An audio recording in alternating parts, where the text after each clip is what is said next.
Why can we play this entire level underground? Why is there the Shrek movie in Geometry Dash? And who is this guy? Today, I am going to be answering those questions and show you guys that Geometry Dash is really weird. So weird, in fact, I will teach you how to make a particle accelerator right here, right meow. First, you are going to use a teleporter portal to make sure you loop infinitely like so. Look how much fun the cube is having right now. But more importantly, see how my cube here is stuck at the same velocity. That's because RobTop is a good game developer and put a Y velocity limit. For you non-nerds out there, there is limit to speed traveling up or down, but there is a way to bypass this limit, obviously, and it's actually very easy to do, and I'm pretty sure the Geometry Dash community figured this out within a couple hours. But anyways, I added black orbs next. You know, the ones that chokeslam you straight down. Theoretically, we should be faster, but we're still stuck at the same speed. But we're getting closer to that particle accelerator, so just bear with me here. I switched to the UFO game mode, like the second most irrelevant game mode, and that's when it finally sped up a little, kinda. There was still a limit to the speed. We want infinitely growing speed for our particle accelerator. So if we switch the level to a platformer, for some reason, the Y velocity limit just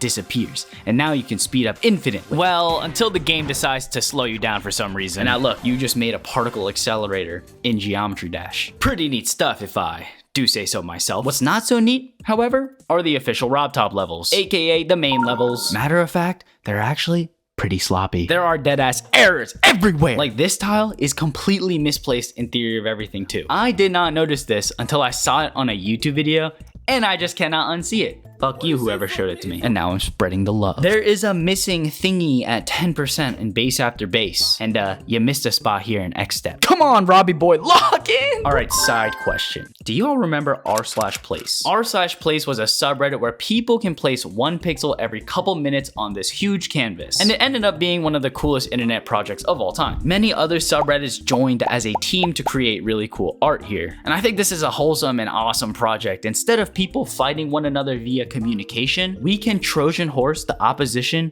with an OSU logo. Well, someone recreated r/place in Geometry Dash and got 14,000 people to create one level. And it ended up looking something like this.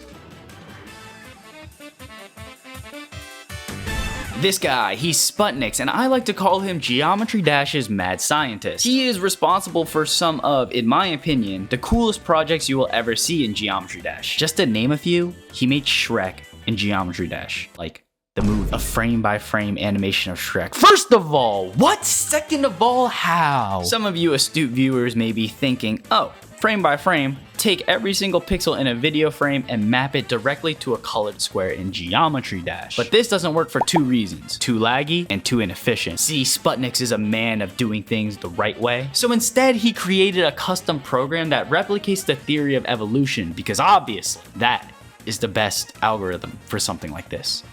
Obviously. How it works is random objects get placed for a single frame, and based on how closely that object fits into that frame, those objects reproduce to hopefully get a better fitting object, and the shitty objects get killed. What you end up having after a couple thousand iterations or so is a single frame. So you gotta do this for every frame of the movie, and then you end up with the Shrek movie in Geometry Dash. That sentence honestly felt pretty disgusting. There's a lot to talk about regarding Sputniks, like how smart and handsome he is. The last thing I will mention is my favorite level of all time, What? Where Sputniks had to either develop a programming language, new mathematical methods, or use 3D rendering techniques to create, well, basically every single part of the level. And by the way, this level probably has the best beat drop of all time.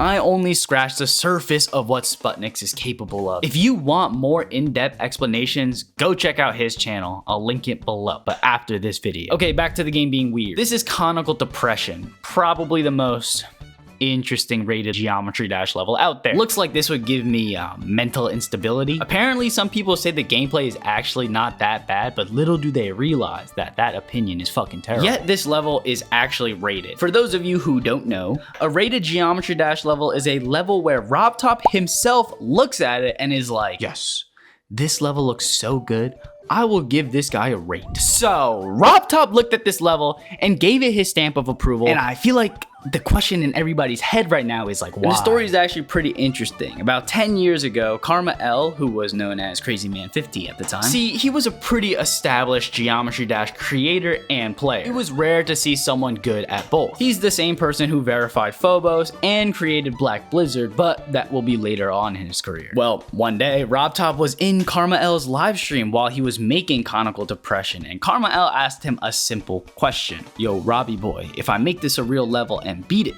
will you rate it? Sure, buddy, good luck, that ain't happening. And then Karma L proceeded to spend 46,000 attempts in verifying the then top 3 on 60 Hz, by the way. Just to prove Robert wrong, Karma L beat the legendary Conical Depression. And RobTop kept his promise and rated the level. I think that's a pretty wholesome story, I don't know. Alright, let's talk about the thing that has been under our noses this entire time. The ground.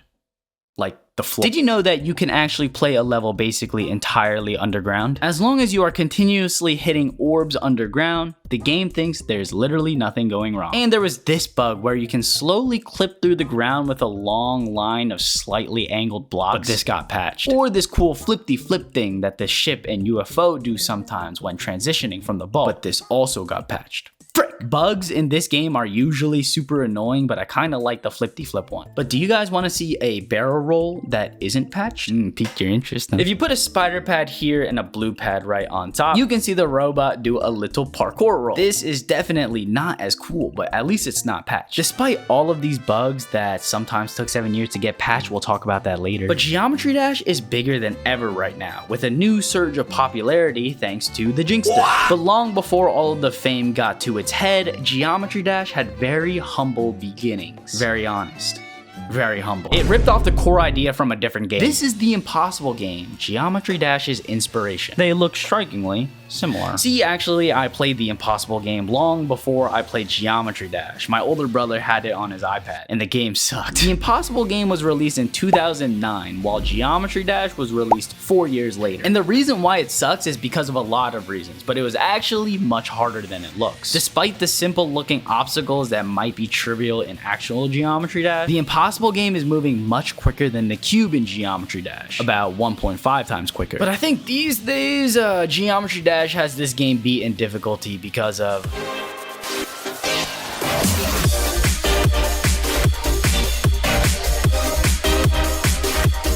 also, the Impossible game had no level editor, like 6 levels, but we all stand on the shoulder of giants. Geometry Dash gets updates, you know, as games should. Let's take a look at the update timeline because there's definitely something a tiny bit strange going on. As you can see, each update took around 1 month, but then updates started taking 2 months, then 3, then a year, then another year, and then 7 years! Yes, we all waited 7 years for update 2.2. We deadass got fucking nothing for 7 years. Matter of fact, I stopped playing this horrible game during this time, like any other reasonable person. But this game is still alive. 7 years without an update would kill 99.9% of games. But Geometry Dash is in the minority, the few that survive. So what does that mean? Was 2.2 worth the wait? Somehow I can confidently say that yes, it was worth the wait. 2.2 might genuinely be the most revolutionary update this game has ever gotten. He added platformer mode, new game modes, new triggers,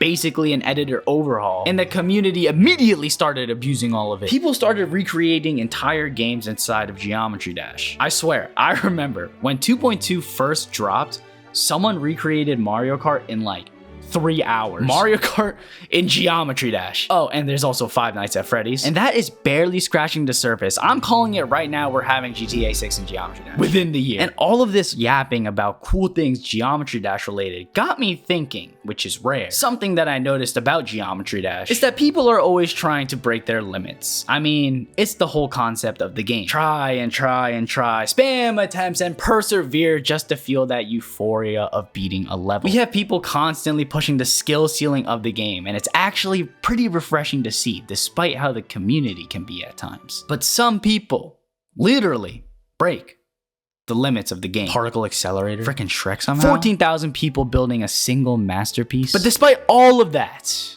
RobTop still hasn't fixed that tile in theory of everything too. What a weird game.